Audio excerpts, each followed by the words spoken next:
What's up, guys? Jacob Rothenberg here, just chilling at my totally private pool at my $1 trillion penthouse. And today's video is going to cover a question that was actually brought forth by a group that is partnered with by Kevin McGuire and Dale L. Roberts called Making Money Online the Right Way. So it's for a audience of people that are relatively new to making money online, and they want to learn how to do so without taking shortcuts, finding that taking shortcuts doesn't really get you sustainable results, and instead learn how to make money online the right way. So I'm going to give a link to that below.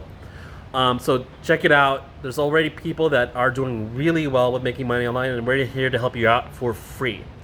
So, question from Andrew Wong within the group. It's a two-part question.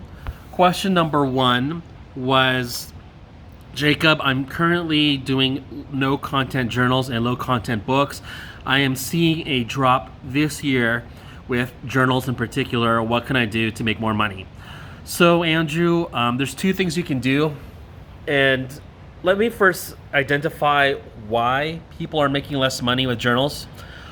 And honestly, to be direct and straight to the point, there's just too many new publishers trying to find the minimum amount of effort needed to make a single penny from Amazon.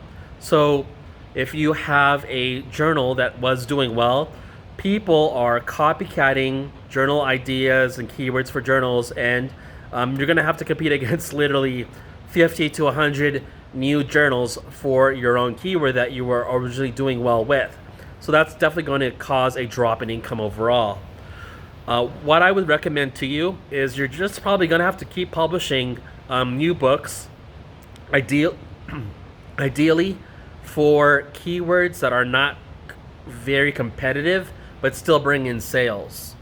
So, I mean, everyone in publishing tries to chase after the typical obvious keywords that bring in money.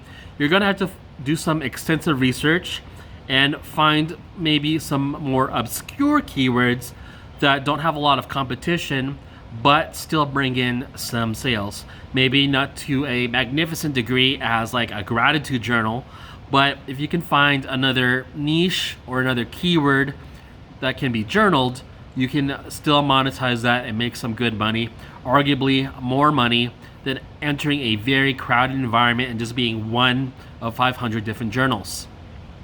Number two, what you can do also is consider pivoting your business. So our journals are low content books that are just really filled in lines that anyone can do in the form of journals. Is that a sustainable form of business on Amazon as online publishers are growing, as people are getting more savvy with making money online? I would say no, because there's a very low barrier to entry to do it. And we've got just literally thousands of new publishers this year self-publishing on Amazon and doing journals. So it's not something that I think will be as lucrative as it ever was 3, 4, 5 years ago. And you might want to consider doing more conventional low content books, such as activity books and all of that under the umbrella, or considering doing actual full content books that have words written in them. And that's if you still want to consider leveraging the Amazon KDP model. Question number two from Andrew was, I have books that I want to possibly self-narrate. What can I do to get started with narrating my own audiobooks? So Audible, ACX, they have their own requirements for microphone quality in order to have audio files approved on their platform. What you want to do, number one, is actually check out what those requirements are.